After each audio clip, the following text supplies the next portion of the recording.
Financial freedom उस stage को कहते हैं जिसे अगर आपने हासिल कर लिया तो आपके एसेट से इतना रिटर्न्स या इतनी इनकम मिलती रहेगी कि फिर आपको कभी काम करने की ज़रूरत नहीं पड़ेगी। आप अपनी मर्जी से जब चाहो जहाँ चाहो जा सकते हो, जो कि एक जॉब करने वाले इंसान के लिए किसी सपने से कम नहीं। आज फाइनेंशियल फ्रीडम को पाने और अपनी लाइफ को सेट करने के तरीके आप जानने वाले हैं। आज की book the set for life, जिसे स्कॉट ट्रेंच ने लिखा है, इसमें आप जानेंगे कि आप फाइनेंशियल फ्री कैसे हो सकते हैं। यह एक ऐसी बुक है जिसमें ऑथर गारंटी देते हैं अगर आप उनके दिए 3 स्टेप्स को फॉलो करते हैं तो आप भले किसी भी स्टेज पर हो, कुछ भी करते हो, कितना भी पैसा कमाते हैं, यह मैटर नहीं करता, लेकिन 5 से 10 साल में आप फाइनेंशियली फ्री हो जाएंगे। फिर आपके पास हर महीने उतना पैसा तो जरूर आएगा जितना आप खर्च करते हैं। फाइनेंशियल फ्रीडम वह होता है जब आपको कोई काम न करना पड़े, बिना काम किए हुए आपके पास पैसा आए। हम अपनी पूरी लाइफ जॉब करते हुए गुजार देते हैं। हम यह सोचते हैं कि चलो आज काम कर लेते हैं, कल जब पैसा आएगा तब हमारे पास भी बहुत सारे पैसे होंगे। उस वक्त हम खुशियाँ खरीदेंगे, खुश रहेंगे, अच्छी गाड़ी व अच्छा घर खरीदेंगे, फिर अपनी लाइफ को और भी अच्छे तरीके से जी पाएंगे। लेकिन हकीकत में ऐसा होता नहीं है। 90% लोगों को देखें तो वह पूरी लाइफ जॉब करते रहते हैं। उनका पूरा टाइम ऐसे जाता है जो वह दूसरों को देकर रखते हैं। वे लोग उनका टाइम खरीदते हैं, फिर उस टाइम के बदले उनको कुछ पैसे देते हैं जिसे आप खर्च करते हैं। लेकिन अगर आप किसी भी उम्र में फाइनेंशियली फ्री हो जाते हैं, फिर आपको काम करने की ज़रूरत नहीं है। आपकी इन्वेस्टमेंट से इतने पैसे आएंगे जिसमें आपकी लाइफस्टाइल बहुत अच्छे तरीके से चल सके। फिर आप अपने हिसाब से अपनी लाइफ जी सकते हैं।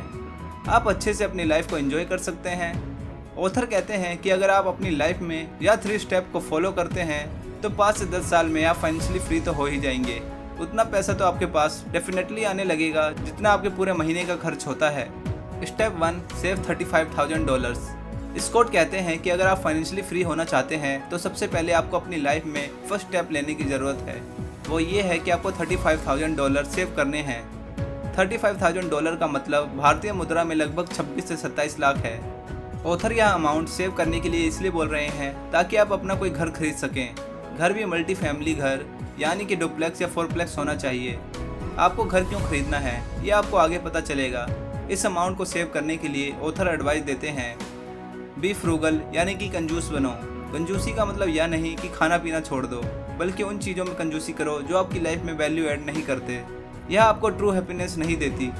आप सेविंग करोगे तो टैक्स सिस्टम भी आपका साथ देगा, क्योंकि आप अपनी आफ्टर टैक्स इनकम को ही सेव करते हो। ऐसा नहीं होता कि आपको अपनी सेविंग्स पर भी टैक्स देना पड़े। हर महीने अपनी आधी से ज़्यादा इनकम को सेव करो।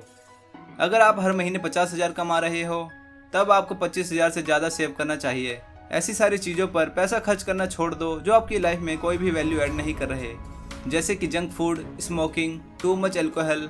यह सारी चीज़ें लाइफ में कोई भी वैल्यू ऐड नहीं करती, बल्कि आपको बीमार बनाने में कोई कसर नहीं छोड़ती, जिससे आपकी बची खुची सेविंग्स भी हॉस्पिटल के चक्कर लगाने में बर्बाद हो सकती है।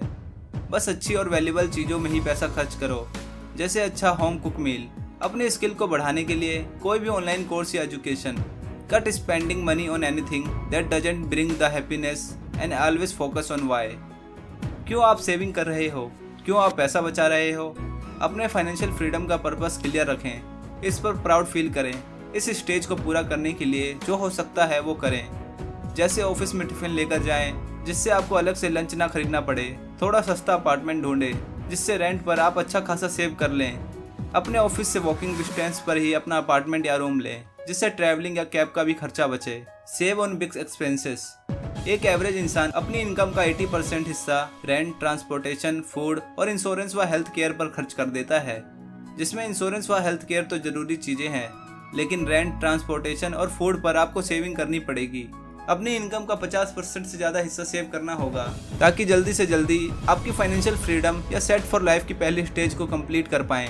आपका अपार्टमेंट अफोर्डेबल होना चाहिए, इसे ऑफिस से वॉकिंग डिस्टेंस पर होना चाहिए।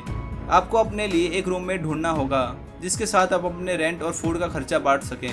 ऐसा करने से आप अच्छा खासा अमाउंट सेव कर लेंगे। एक एवरेज पर्सन अपनी इनकम का 5% हिस्सा एंटरटेनमेंट पर खर्च करता है, जैसे टीवी का बिल, नेटफ्लिक्स या अमेजॉन प्राइम का सब्सक्रिप्शन या मूवी देखने जाना। इन चीज़ों पर आपका टाइम और मनी दोनों ही बर्बाद होते हैं। अगर आपने यह सब्सक्रिप्शन ले रखे हैं तो आप इन्हें कम कर सकते हैं। साथ ही साल में 1 या 2 महीने के लिए सब्सक्रिप्शन ले। मूवी के टिकट खरीदने में पैसा बर्बाद ना करें। जिससे सेविंग भी होगी। आपके पास प्रोडक्टिव कामों के लिए ज़्यादा टाइम बचेगा। यह टाइम आप अपने फाइनेंशियल फ्रीडम के गोल को पूरा करने में डिवोट कर सकते हो। जब भी आप कोई खर्चा कर रहे हैं तो हमेशा रिस्पॉन्सिबल रहें। और एक खास ट्रिक जो मनी सेविंग के लिए ऑथर देते हैं वह है डू इट योरसेल्फ, यानी कि खुद की चीज़ों को खुद करना सीखें। जैसे कुछ लोग अपनी बाइक या कार की सर्विस खुद ही कर लेते हैं। YouTube पर आपको ऐसी कई वीडियो मिल जाएंगे जहां से आप सीख सकते हो कि आप अपनी कार या बाइक की रेगुलर सर्विस या रिपेयर कैसे कर सकते हो। इससे आपकी बाइक या कार की नॉलेज भी बढ़ेगी। निश्चित रूप से आपका पैसा भी सेव होगा। घर में कोई चीज़ रिपेयर करनी है, कोई चीज़ सेट करनी है, आप खुद ही कर सकते हो। बाइक या कार की सर्विसिंग काफ़ी आसान होती है। आपको इंजन ऑयल चेंज करना होता है, साथ में थोड़े पार्ट्स को टाइट करना होता है, जो आसानी से यह चीज़ YouTube से सीखी जा सकती है। To save money is buy good enough not the best. ऐसा नहीं है कि ब्रांडेड कपड़े ही अच्छे होते हैं। लोकल कपड़ों की क्वालिटी भी ब्रांडेड कपड़ों के बराबर हो सकती है। अंतर सिर्फ इतना होता है कि ब्रांड्स मार्केटिंग में पैसा खर्च करते हैं तो इन पैसों को आपसे ही वसूला जाता है। ब्रांडेड क्लोथ्स में आपको 3 से 4 गुना खर्च करना होता है। ऐसे ही आप छोटी या अफोर्डेबल कार ले सकते हो।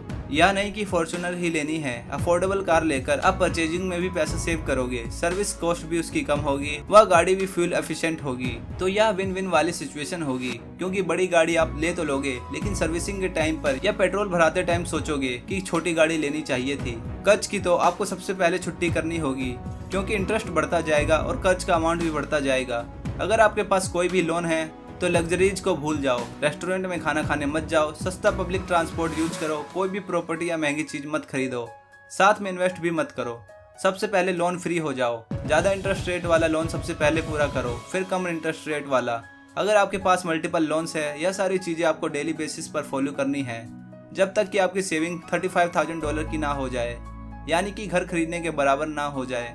ध्यान रहे कि इस अमाउंट में 1 से 2 लाख रुपए इमरजेंसी फंड के रूप में हमेशा आपके पास रहें। यह तो हुई ऑथर के द्वारा बताई गई सेट फॉर लाइफ की पहली stage. Second step, buy live in and rent out the duplex और फोरप्लेक्स। आप दो चीज़ों को कंपेयर करें। पहला, आपने डुप्लेक्स या फोरप्लेक्स किराए पर रहने के लिए लिया हुआ है। दूसरा, आपने डुप्लेक्स या फोरप्लेक्स खरीदा हुआ है जिसके एक हिस्से में आप रहते हैं, इसका दूसरा हिस्सा आपने रेंट पे दे रखा है।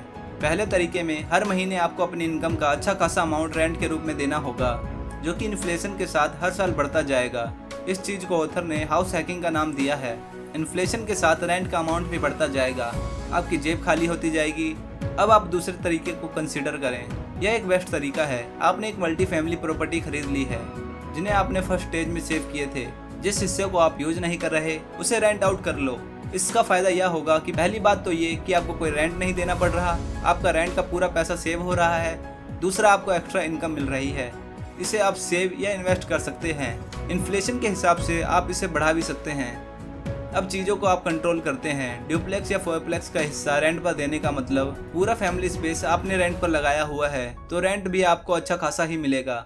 Step 3, side hustle with job. Author कहते हैं कि आप एक और काम भी कर सकते हैं जॉब के साथ। साइड इनकम को भी आप कंटिन्यू रख सकते हैं। कुछ भी ऐसा करें। आज टेक्नोलॉजी बहुत ही फास्ट है। हम बहुत सारे पार्ट टाइम काम भी कर सकते हैं जो ऑनलाइन हो सकते हैं, जिसमें आपको बाहर जाने या ज़्यादा एफर्ट करने की ज़रूरत नहीं है, जैसे ब्लॉगिंग करना या यूट्यूब पर वीडियो बनाना।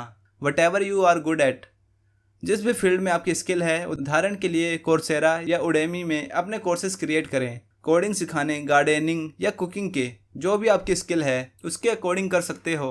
आपको हमेशा सीखते रहने की ज़रूरत है। मार्केट चेंज हो रहा है, लोग चेंज हो रहे हैं, टेक्नोलॉजी चेंज हो रही है। अगर आपको दुनिया के साथ चलना है तो आपको दुनिया के साथ बदलना होगा। उसके लिए आपको अपडेटेड होना ज़रूरी है। जो चीज़ें आज आप सीख रहे हैं वह प्रतिदिन बदलता जा रहा है। आपको नेक्स्ट और भी इंफॉर्मेशन की ज़रूरत है, तो आप हमेशा सीखते रहना। हमेशा आप उन चीज़ों पर फोकस करिए जो आपके एटीट्यूड को चेंज करे, आपकी वेल्थ को चेंज करे। अपने स्किल को ग्रो करते रहो, साथ ही फाइनेंशियली एजुकेशन को भी इंक्रीज करते रहो। बुक्स पढ़ते रहो, पॉडकास्ट सुनते रहो। अपनी दोस्ती उन्हीं लोगों से रखो जिन्होंने वह चीज़ अचीव कर ली है जो आप अचीव करना चाहते हैं। इस केस में फाइनेंशियल फ्रीडम। स्टेज 3 को ऑथर ने नाम दिया है moving from your own house to financial freedom. इन सभी स्टेप्स को फॉलो करके आप भी फाइनेंशियली फ्री हो सकते हो। और अगर आपको यह वीडियो पसंद आई हो तो इस वीडियो को लाइक करें, चैनल को सब्सक्राइब करके बेल आइकन को ऑल पे सेट करें ताकि फ्यूचर में आने वाली वीडियोस की नोटिफिकेशन आपको टाइम से मिल सके। And thanks for watching this video.